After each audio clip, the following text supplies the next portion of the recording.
Hello everyone. I'm Nguyen Van Anh. Welcome to our book review today. The book we brought to you today is You Are Not Your Brain by Jeffrey M. Schwart, Dr. of Medicine, and Rebecca Gladding, Dr. of Medicine. To begin with, we'd like to give the book structures. It includes 3 parts which respectively guide you through the basic information about how you was deceived by your brain. Yes, I'm not joking. You know. And the steps that helps you with your unhealthy habits to the practices to do to successfully escape from faulty, bad or unhealthy thinking. You'll be exposed to the 4 steps to kick out indulging habits, which are relabel, reframe, refocused, and revalued. Undoubtedly, you may find one of these steps is hard to take, but no worry, since the authors had already given you real-life examples of people using this method before to help you easy to imagine and take into practice. If you are having a sense of engaging in a bad habit constantly, then this book can be a help.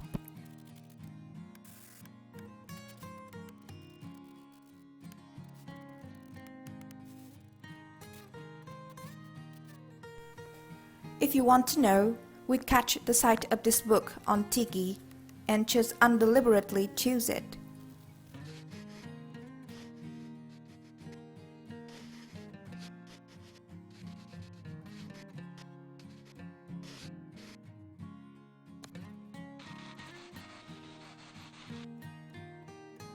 My story began by the time I was in the 12th grade in high school.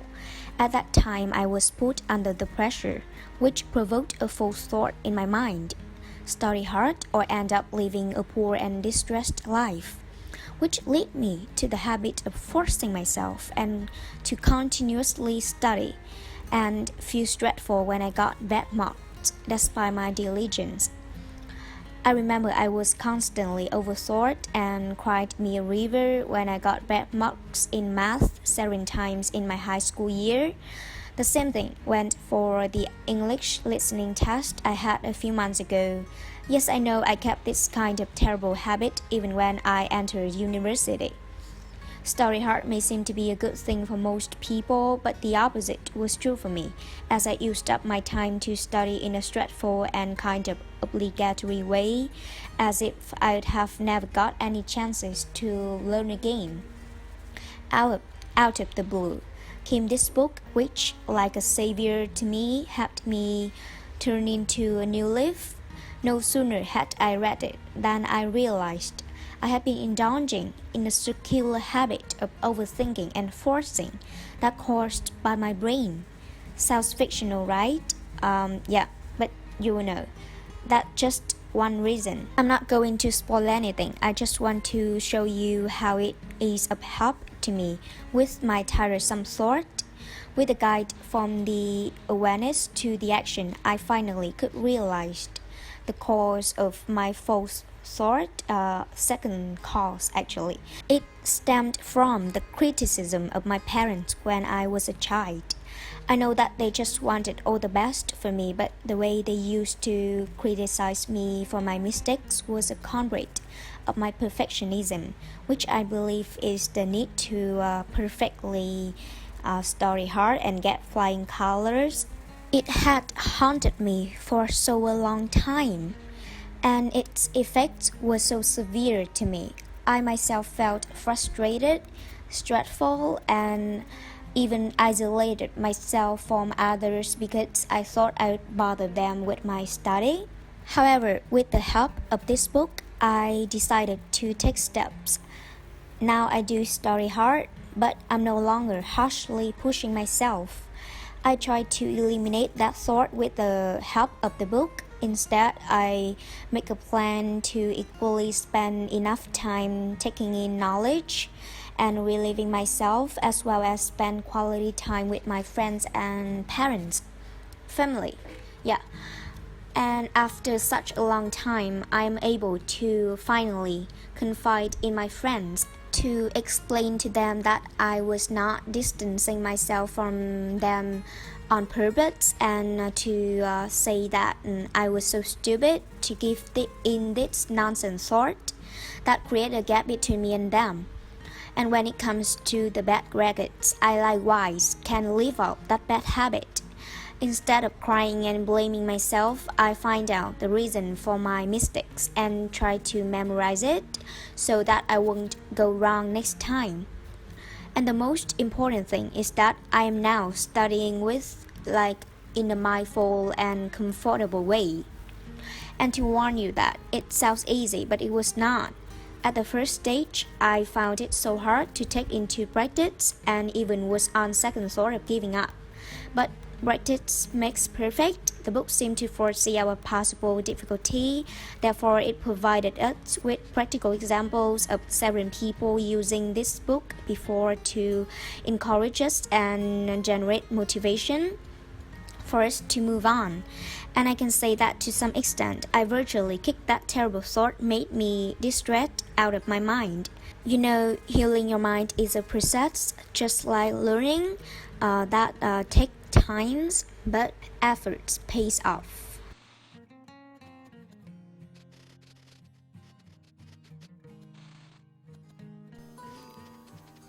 I was a happy and healthy child. Growing up, I never even have thought about my appearance. Time goes by and I didn't really care about my weight, and I really enjoy food. Pancakes, chicken, hamburger, anything that tastes good. But of course, there's a stage that everyone has to face. Puberty. My weight started to gain since my first period appeared when I was 16. I became more curvy than I used to. All of my old clothes didn't fit me anymore. And when I came back to my junior high school class meeting, the first thing I heard from them is, "Wow, you've gained a lot of weight. You look really fat now." That sentence has stayed in my head ever since. I started to feel butterfly in my stomach. My chest hurt, and I just wanted to cry. Then I became obsessed with my body figure. I constantly checking myself in the mirror every day. I hate myself. I have to be skinny to be beautiful, are what I thought the whole time. I went on every diet I can find on the internet, but none of them gave me the result that I want. I end up starving myself. I only eat an apple in a day in order to survive. Without noticing, my health was weaker and weaker. I lost my appetite. My period stopped for a long time, and I was very easy to get sick. I cried every day. I even locked myself in a room because I was too scared that if I go out, everybody will say how fat I am, and they will look at me with those eyes of disgust. I cannot stop imagining that scenario in my head. I have to suffer that pain up until now. Until I read this book, You Are Not Your Brain. This book showed me that I was not the only one who has been through all of this trauma. That it was not my fault. It was deceptive brain messages which my brain giving me all along. All of these uncomfortable feelings I had before, like a shame, tightening in my chest, nervous, were sensations when my brain took over my body. I was too focused on something that may be not even realistic. I think to refocus is the hardest step for me so far. I have to go through the most anxious event in my life, which is to seeing everyone without thinking about what they are going to say about my body. I have to change my goal from being skinnier to being healthier. I started to write a diary as a way to express my feeling. I hang out with my family and friends more, of course, my good friends. I actually begin to feel happy again. I smiled more. I took on more activities that I've wanted to try for so long. The book also helped me to realize that it's not that I'm fat or ugly. It was the society we're living in. It's full of judgment. I know for a fact that to follow all 4 steps in the book and to success changing my way of thinking, it's gonna take a long time. But I can tell all the progress that I had is a sign that I am now going in the right way. And I'm not gonna give up on that anymore. That's the end of our book review. Thank you for watching. Goodbye. Goodbye.